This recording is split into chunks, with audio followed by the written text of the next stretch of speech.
Disclaimer: this content is only for mature audiences. Viewer discretion is advised. It started with just a glance, barely a second long, but it felt like it rewrote something between us. I was sitting at the edge of our bed, still wrapped in the softness of sleep, brushing my fingers through my hair when I noticed him standing by the door. My husband. He wasn't saying anything, just watching me in a way he hadn't in a long time. His gaze lingered, curious, warm. Almost like he was discovering something new in someone he thought he already knew. And I felt something shift in me. It wasn't just the way he looked at me. It was how much I liked it. We'd been married for 6 years. Comfortable. Predictable. Safe. Our routine had become part of us: morning coffee, weekend grocery runs, shared silence on the couch. We were happy, in that quiet, settled way people often call real love. But something had been missing, something small but hard to ignore. Like a song that used to make your heart race, now playing faintly in the background. But that morning, something was different. There was no grand gesture, no candlelight or whispered promises. Just a look. A small moment. But it opened something we hadn't touched in years. I smiled at him, and he smiled back, awkward, almost boyish. And in that smile, I felt a spark I hadn't felt since the first year of our marriage. He came closer, sitting beside me, his shoulder brushing mine. The air between us felt heavier, warmer. "You look beautiful in the morning," he said, voice low, honest. It wasn't just the words. It was the way he said them, like he meant them. Maybe that's how all great stories begin, not with fireworks, but with a quiet return to something you thought was lost. And as the days passed, that look kept showing up. While I cooked dinner. When we passed each other in the hallway. While folding laundry. Each time, it tugged at something inside me. I started wondering if this was something new, or something we had forgotten to see all along. But here's where it gets complicated, because sometimes when you fall in love with your partner all over again, it brings up questions. What changed? Why now? And, what happens when you realize you might want more? Before I tell you what happened next, I want to ask you something. Have you ever had that moment where someone you've known for years looks at you like they're seeing you for the first time? If so, what did you feel? Drop your thoughts in the comments. Was it comforting, or terrifying? Would you chase that feeling or let it pass? And for those of you who want more, don't forget to hit like, subscribe, and turn on notifications. Because the next part of this story, well, let's just say, what happened that night changed everything. I couldn't stop thinking about that morning. It should have been a normal day: coffee, emails, chores, but his eyes followed me like they were tracing every piece of me. Not in a heavy, obvious way. It was quiet, like he was searching for something in my face, like he was remembering how he used to look at me before life got too loud. And every time I caught him, something stirred in me. A question, maybe. Or a memory I didn't know I missed. That night, I found myself moving differently around him. Slower. A little more aware of where I stood, how close I was. Like we were both walking on the edge of something we hadn't named yet. He didn't say much, just offered to help with the dishes and asked about my day in a voice that sounded softer than usual. I smiled, not because of the words, but because of how he said them. Like they mattered. Like I mattered. It wasn't that we'd been distant before. But somewhere in between work calls, late dinners, and falling asleep with the TV on, we'd become something familiar. Comfortable, yes. But maybe too comfortable. And now, with one simple look, everything was starting to feel unfamiliar again in the best, most confusing way. I lay awake that night, thinking about how love changes. How people change. About how two people who live under the same roof can sometimes stop really seeing each other. And when they finally do, it feels like they're meeting for the first time again. That's what scared me a little. Because what if this was the beginning of something, or the end of something else? The next morning, I waited. To see if he'd look at me the same way again. And he did. But this time, he didn't look away. He walked over, kissed my forehead, and just stood there for a second. Like he wanted to say something but didn't know how. And then he smiled, that same quiet, familiar smile, and walked out of the room. Something was happening. I could feel it. But I didn't know what it meant yet. I only knew that I wasn't ready to let it go. So now I'll ask you, what would you do if your partner started looking at you like that? Would you let it grow? Or would you be scared of where it might lead? Let me know in the comments below. Something about the way he kissed my forehead that morning stayed with me all day. It was simple, gentle, but it wasn't routine. Not like before. There was care in it, sure, but also uncertainty, like he was testing something. Like even he didn't fully understand why he was doing it. And that made it even more complicated.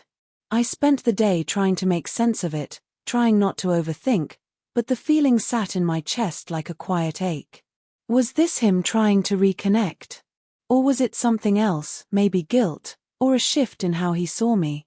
By evening, I noticed he was quieter than usual. Not distant, just thoughtful. Watching me when he thought I wasn't looking. We sat down to eat, and he reached for my hand without saying anything. My fingers froze for a moment before I laced them with his. We used to hold hands like that all the time. When did we stop? Is something going on? I finally asked, softly. I wasn't accusing. Just curious. Maybe even hopeful. But he just looked at me with a strange smile and shook his head. No. I just feel like I haven't really looked at you in a while, he said. That should have made me feel warm, but instead, it left a strange weight in my chest.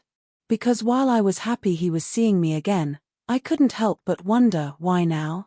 Over the next few days, the small things kept piling up. He started texting me during the day again, just little things, a song he heard that reminded him of me, a photo from a place we once visited. And every night, he seemed a little more present. But something still felt off. Like he was trying to build something back, brick by brick, but from a place I couldn't quite reach. I started noticing other things too.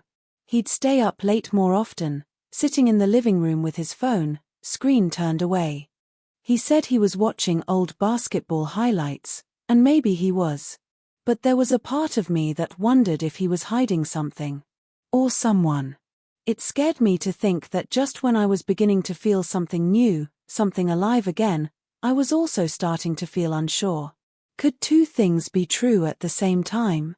Could someone be falling back in love with you, while hiding a part of themselves? And then one evening, I found a note in the laundry, tucked inside one of his jeans pockets. It wasn't dramatic, just a torn piece of paper with a name and a phone number I didn't recognize. My heart dropped. I didn't say anything right away. I needed to understand before jumping to conclusions.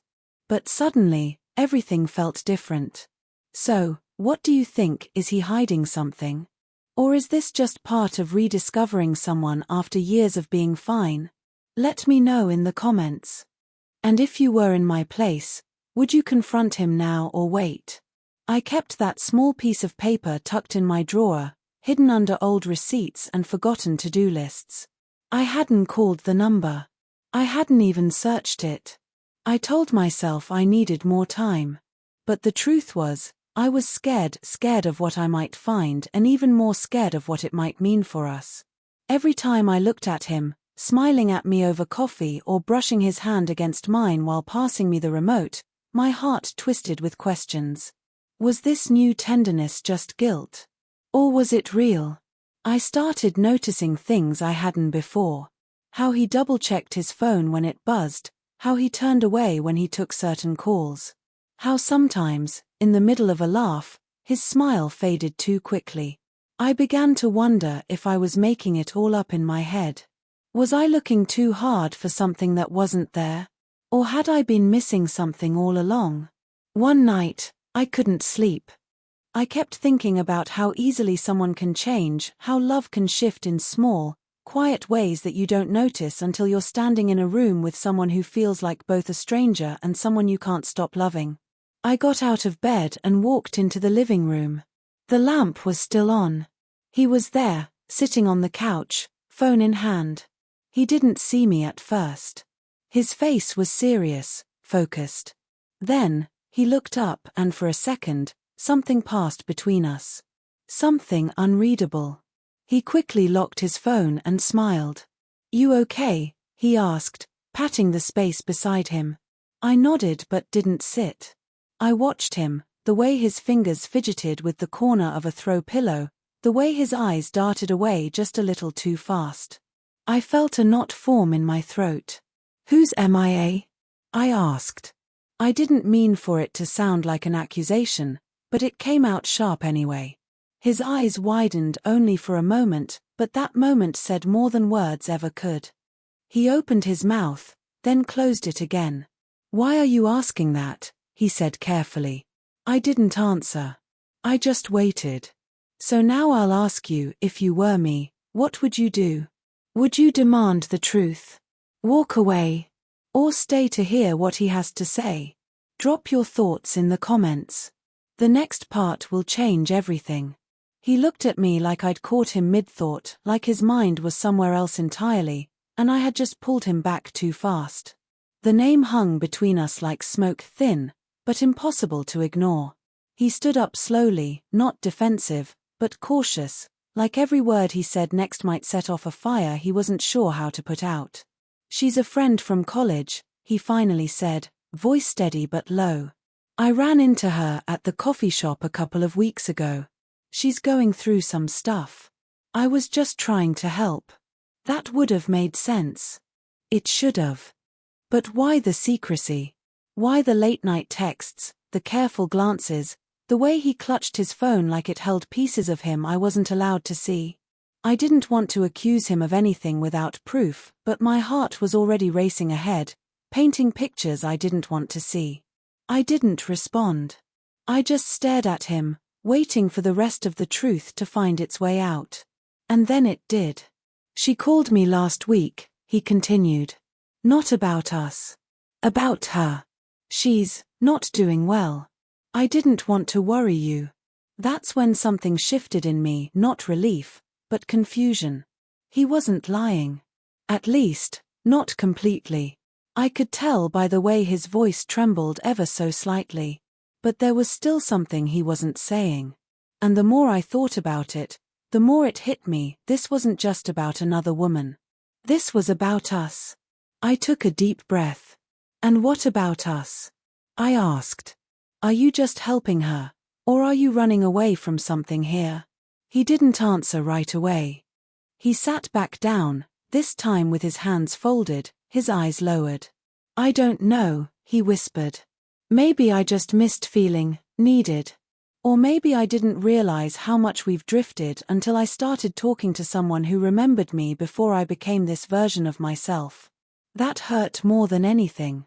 Not because he'd cheated, he hadn't. But because he'd confessed something I didn't want to hear. That even love, strong and steady, can go unnoticed until someone else reminds you it exists. And just as I was about to say something, my phone buzzed. A message from an unknown number. "You deserve the truth.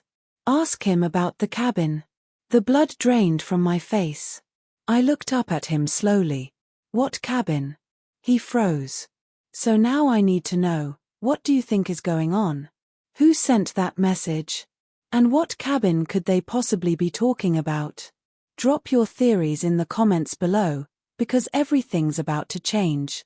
His silence said more than any confession ever could. I could see it in his eyes, the way they darted toward the window, as if escape was even possible now. "What cabin?" I repeated, this time slower, firmer. My heart was pounding so loudly, I could barely hear my own voice.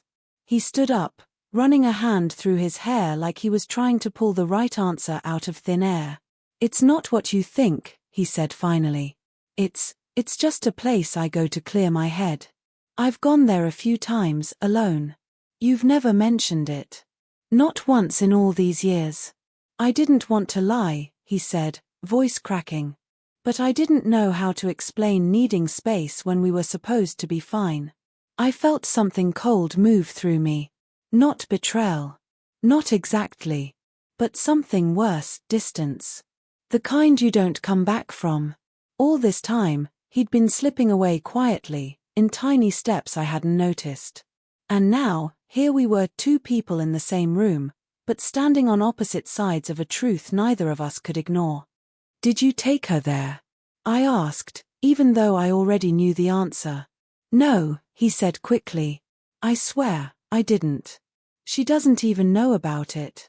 Then who does? I showed him the message again. Someone does. His eyes narrowed. He reached for my phone, scrolled up. Then he froze. That's not her number. He swallowed hard. That's my sister's old number. The one she used before she left town. Now I froze. Your sister? The one who moved to Oregon? He nodded slowly. She was the only one who ever knew about the cabin. We used to go there as kids, after Mom and Dad fought. But she hasn't been in touch for years. I didn't think she even remembered it. I sat down, trying to breathe. Why would she message me now? He stared at the screen like it held the key to everything. I don't know, he said. But maybe we're not the only ones hiding something. So now I'll ask you, what do you think she meant by you deserve the truth? And what secret is still waiting at that cabin? Let me know in the comments, because this story isn't over yet. He sat down next to me, rubbing his temples like the weight of everything had finally landed. I need to call her, he said.